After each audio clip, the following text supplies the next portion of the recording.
Ya, terima kasih.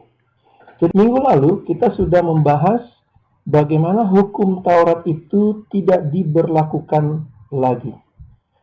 Allah membuat hukum Taurat sebagai tambahan kepada janji yang telah dibuat Allah dengan Abraham 400 tahun sebelum Taurat itu diberikan kepada Musa.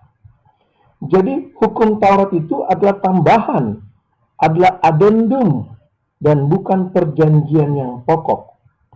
Sehingga ketika perjanjian yang pokok, yaitu perjanjian Allah dengan Abraham itu dipenuhi, digenapi, maka yang terjadi adalah pertama, perjanjian itu menjadi tidak lagi berlaku karena sudah digenapi, sudah dipenuhi.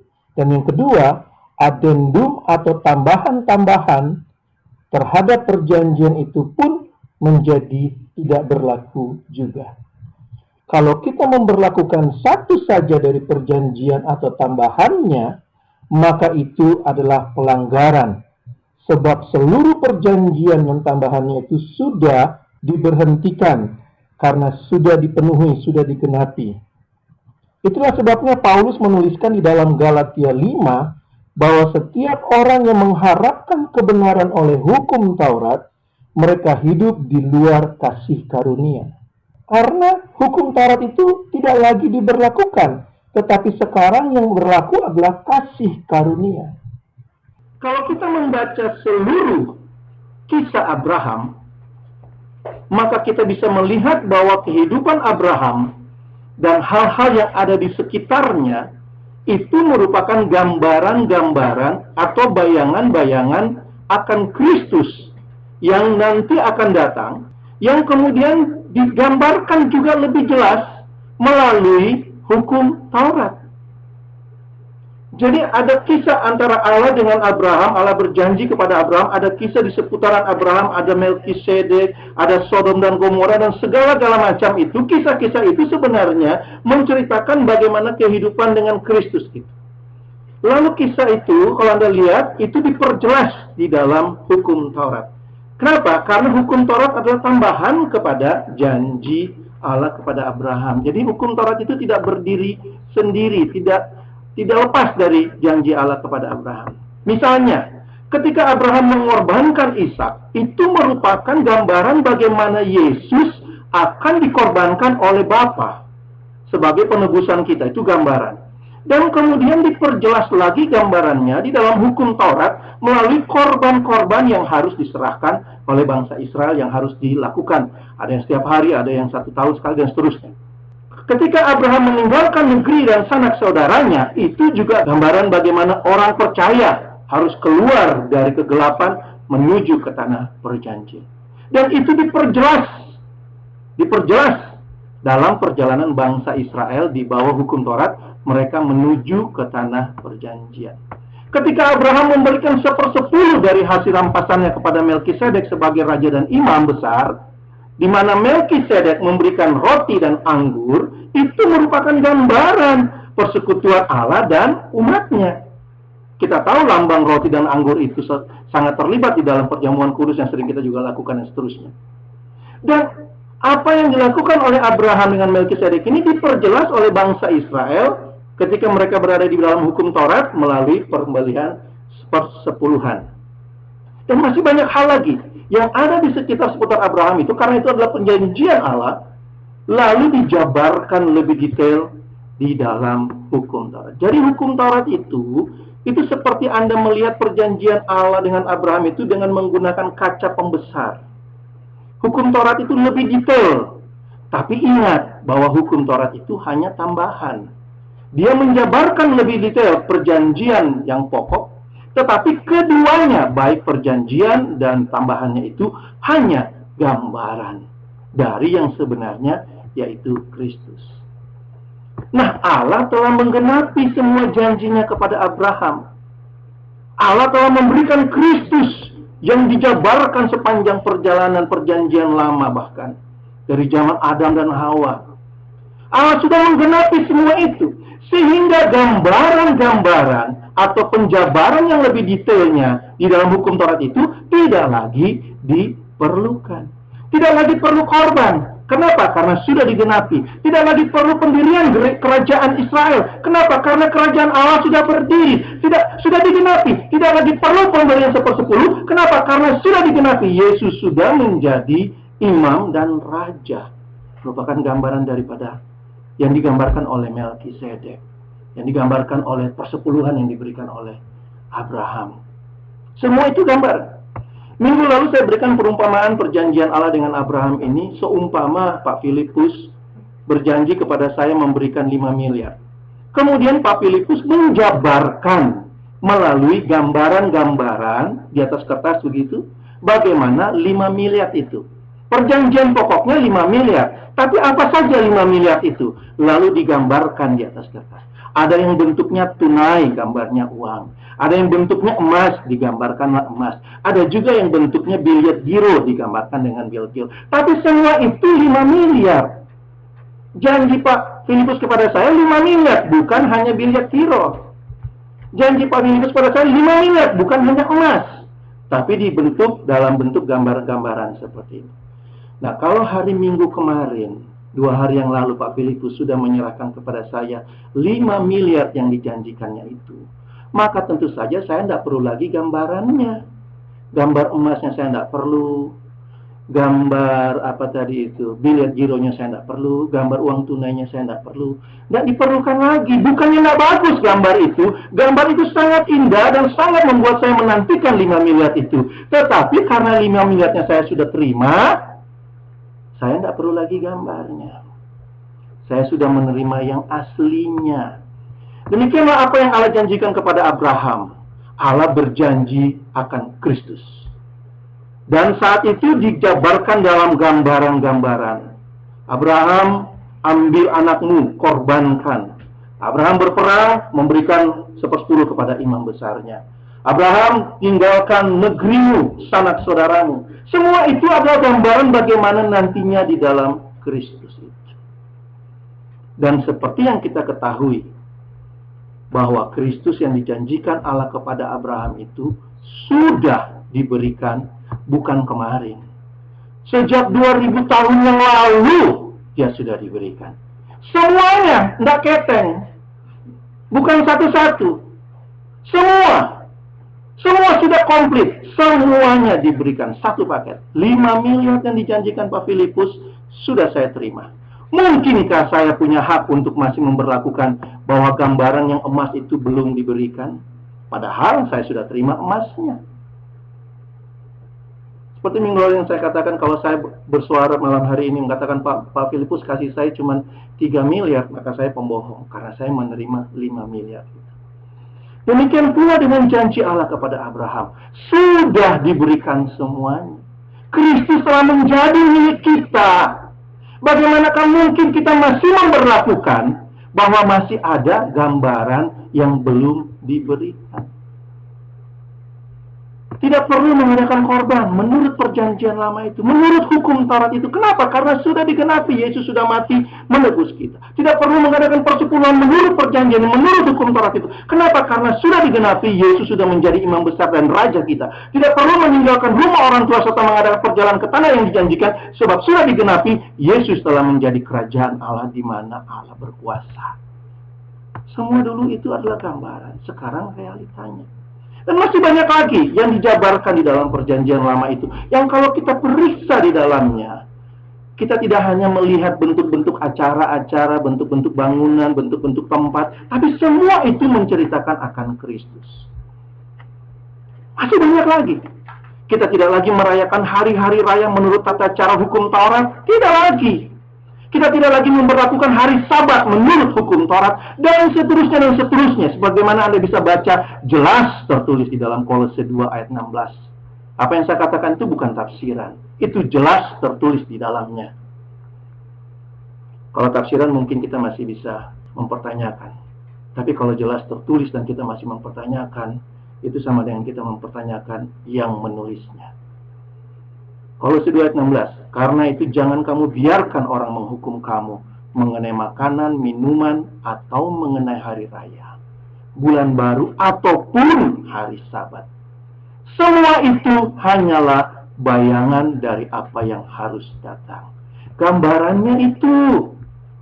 Hari raya itu gambaran akan Kristus. Hari Sabat itu gambaran akan Kristus. Makanan yang halal dan makanan yang haram itu semua menggambarkan bagaimana Kristus itu.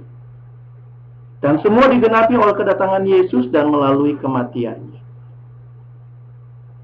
Dulu semua itu gambaran dilakukan dan diperagakan dalam bentuk fisik oleh Abraham, oleh bangsa Israel. Dan itulah kehidupan mereka. Mereka harus melakukan itu karena itu kehidupan mereka. Kalau mereka tidak mengikuti aturan-aturan yang Allah buat itu, yang secara tertulis itu ada, kita bisa baca secara fisik, maka mereka akan mendapatkan penghukuman. Dengan kata lain, mereka hidup di luar kehendak Allah. Karena kehendak Allah mereka harus memperagakan. Itu kehidupan mereka. Memperagakan. Kalau tidak, mereka di luar kehendak Allah itu. Itu semua gambaran, tapi bentuknya. Jadi gambaran itu bentuknya fisik. Abraham dan Israel. Tapi bentuk aslinya itu bukan fisik. Tapi bentuk aslinya adalah roh. Kristus itu roh. Bukankah kerajaan Allah itu tidak bersifat fisik, tetapi roh? Bukankah baik Allah itu tidak bersifat fisik, tetapi roh? Bukankah penyembahan kepada Allah itu bukan bersifat fisik, tetapi roh? Bukankah hidup di dalam Allah itu tidak bersifat fisik, tetapi bersifat roh? Jadi itu aslinya, roh itu. Bukan yang fisik yang tadi. Yang fisik itu hanyalah gambaran. Makanya Paulus sering katakan, tinggallah di dalam roh, berjalanlah di dalam roh, berdoalah di dalam roh, bersekutu di dalam roh. Tapi Paulus tidak pernah bilang menikahlah di dalam roh. Karena sekarang saya mulai mendengar ada ajaran yang aneh-aneh seperti itu. Yang nggak diajarin Paulus, diajarin sama mereka. Yang Paulus ajarin dibilang sesat. Nah, kita kembali kepada pembahasan. Jadi, kita tidak lagi ditentukan secara fisik atau menurut aturan-aturan tertulis secara agamawi. Melainkan kehidupan dan ibadah kita itu sekarang berdasarkan roh. Karena itu aslinya. Sehingga perbuatan kita bukan lagi berdasarkan atau sama dengan gambaran. Tidak sama. Mana ada bayangan sama dengan aslinya? Tidak ada. Bahkan minggu lalu saya katakan bahwa bayangan itu tidak pernah lebih bagus dari aslinya. Sehingga kalau kita tahu aslinya, kalau kita tahu roh itu bagaimana, maka dengan mudah kita akan meninggalkan gambarannya, akan mudah kita meninggalkan bayangannya, karena kita tahu yang asli lebih bagus dari bayangan. Sebab jika saya hidup dengan roh, bagaimana mungkin saya berjalan atau hidup dengan hukum Taurat? Bagaimana mungkin? Karena yang tadi saya katakan, hukum Taurat itu bayangan. Kalau saya hidup dengan aslinya, bagaimana mungkin saya hidup menurut bayangannya? Itu kan dua hal yang sangat bertentangan. Atau melakukan perbuatan-perbuatan menurut hukum Taurat. Tidak mungkin bisa terjadi. Tetapi, banyak sekali itu terjadi di dalam dunia ini. Dan banyak sekali contoh-contohnya. Orang yang sudah hidup dalam roh, dengan roh, tetapi masih hidup di bawah hukum Taurat. Masih menerapkan tingkah laku, masih menerapkan tata cara yang ada di dalam hukum Taurat. Dan termasuk saya dulunya. Bisa saja terjadi. Bisa nggak itu terjadi seperti itu? Bisa. Tetapi pertanyaannya, maukah kita hidup di luar kasih karunia Allah? So, tadi dikatakan kalau kita hidup di bawah hukum Taurat, maka kita menempatkan diri kita di luar kasih karunia Allah. Galatia 5 itu. Ini yang dikatakan oleh penulis Alkitab, penulis Ibrani, kitab Ibrani di dalam pasal 10. Kalau kita baca dalam pasal 10 ayat 26 sampai 31 itu Anda bisa melihat bagaimana di situ diberikan suatu gambaran bahwa dulu saja digambarkan di masa Musa. Jikalau seseorang itu menolak hukum Musa atau tinggal di luar hukum Musa itu, maka orang itu dihukum mati. Lalu di ayat 29 dikatakan pasal 10, betapa lebih beratnya hukuman yang harus dijatuhkan atas dia yang menginjak-injak anak Allah, yang menganggap najis darah perjanjian yang menguduskannya, dan yang menghina roh kasih karunia. Galatia 5 tadi jelas sekali mengingatkan kita bahwa kalau kita hidup atau mengharapkan kebenaran dari hukum Taurat, kita menempatkan diri kita di luar kasih karunia. Kita menghina sebenarnya darah perjanjian itu. Karena dengan darah Kristus itulah dia menggenapi perjanjiannya. Dan dengan kebangkitannya lah dia mendirikan, menegakkan perjanjian yang baru. Kalau saya hidup oleh roh, tetapi saya menerapkan hukum Taurat sebagai standar kebenaran saya, maka itu sudah pasti saya tidak dipimpin oleh roh. Tetapi saya dipimpin oleh diri saya sendiri, oleh daging saya, berarti saya menempatkan diri saya di luar kasih karunia. Itu berarti saya hidup di dalam daging. Karena kalau Paulus kalau kita lihat tulisan-tulisan Paulus, dia jelas sekali mempertentangkan antara hukum Taurat dengan kasih karunia. Mempertentangkan, tidak pernah mensandingkan. Tidak pernah bisa dibilang, kalau kamu hidup dalam kasih karunia, hidup juga di bawah hukum Taurat. Tidak, dia selalu mempertentangkan. Bahkan kalau Anda baca di dalam Galatia 5, jelas sekali pertentangan itu. Karena kalau kita hidup di dalam hukum Taurat, kita tidak mungkin berada di bawah pimpinan Roh Kudus. Tidak mungkin. Dan sebaliknya, kalau kita hidup di bawah pimpinan Roh Kudus, maka kita tidak hidup di bawah hukum Taurat. Jadi pertentangan antara hukum Taurat dengan kasih karunia. Ini bukan soal suka atau nggak suka terhadap hukum Taurat. Lebih berat lagi bahwa ini adalah bertentangan dengan kehendak Allah. Paulus sering sekali mempertentangkan hukum Taurat dengan roh. Banyak sekali kalau kita baca di dalam Ibrani, dalam Galatia, dalam Kolose, Anda bisa dapatkan, dalam Roma itu Anda bisa dapatkan juga. Selalu dia pertentangkan antara hukum Taurat, kasih karunia, hukum Taurat dengan hidup di dalam roh. Dan juga dipertentangkan antara daging dengan roh. Karena keinginan roh itu bertentangan dengan keinginan daging. Nah, kalau kita hidup di bawah hukum Taurat, kita hidup di dalam keinginan daging. Tetapi bagi kita yang percaya kepada Yesus, sebenarnya tidak ada lagi. Hukum Taurat itu menguasai kita, sebenarnya. Kalau kita memberikan diri kita menurut pimpinan roh. Tapi kalau kita hidup menurut pimpinan roh, maka tentu saja kita tidak akan bisa hidup menurut hukum Taurat. Walaupun kita hidup di dalam roh, atau kita sudah lahir baru. Karena bagi saya, dan apa yang dikatakan dalam Alkitab jelas sekali, bahwa jikalau kita sudah menerima kematian dan kebangkitan Kristus, maka kita sudah menerima kehidupan Kristus. Itu jelas. Roh Kudus diberikan kepada kita, dan Roh Kudus akan memimpin, memberitahukan, mengajarkan kita akan kehendak Allah. Namun pada saat yang lain juga, kita juga sering mendapatkan pengajaran-pengajaran dari dalam dunia ini, mengenai apa yang mereka sebut Allah dan kehendaknya. Tidak jarang yang menyebut Yesus juga di dalamnya, atau doktrin-doktrin yang mengajarkan itu bercampur baur dengan hukum Taurat. Jadi satu sisi Roh Kudus mengajarkan kepada kita, memimpin kita di dalam batin, dalam roh kita akan Kristus. Di sisi yang lain, di sisi luar, kita juga mendapatkan pengajaran dari dunia juga berbicara tentang Yesus. Nah, sekarang menjadi pertanyaan, kita mau dipimpin roh yang di dalam atau mengikuti ajaran-ajaran yang di luar? Ini perbedaannya. Karena Roh Kudus diberikan kepada kita di dalam batin. Ini perbedaannya. Lalu dalam Galatia 5 ayat 18 jelas sekali Paulus katakan di situ. Tetapi jikalau kamu memberi dirimu dipimpin oleh roh, maka kamu tidak hidup di bawah hukum Taurat. Kalau kita memberi diri kita dipimpin oleh roh, jadi kita boleh lahir baru, dalam tanda kutip kita boleh sudah menerima kematian Kristus. Tapi yang kedua adalah memberikan diri kita dipimpin oleh roh. Bukan dipimpin oleh diri kita sendiri. Bukan dipimpin oleh pemahaman kita. Karena kalau kita memberikan diri kita dipimpin oleh diri kita sendiri, pemahaman kita, maka kita akan menggunakan hukum Taurat sebagai pegangan kita. Kenapa? Karena hukum roh itu ada di dalam batin kita. Kita tidak melihatnya dan kita tidak mengerti. Karena hukum roh itu hanya bisa dijabarkan, diberikan oleh Roh Kudus. Bukan oleh saya, bukan oleh pendeta manapun. Tidak ada yang bisa memberikan hukum roh itu. Atau environment kehidupan dalam roh itu. Jadi kalau saya menggunakan akal pikiran saya akan menggunakan hukum Taurat. Tetapi kalau saya memberikan diri saya dipimpin oleh roh, roh yang saya sudah terima, roh yang lebih besar dari segala roh dalam dunia ini, roh yang merupakan pikiran Allah, yang menyatakan segenap pikiran dan kehidupan Allah di dalam saya. Kalau saya memberikan diri saya dipimpin oleh roh itu, maka pasti dan sudah pasti, bukan cuma 100%, 1000%, bukan cuma 1000%, tapi pasti bahwa saya tidak akan hidup di bawah hukum Taurat. Itu pasti. Lalu bagaimana dengan orang yang campur baur? Sudah pasti dia tidak memberikan dirinya dipimpin oleh roh.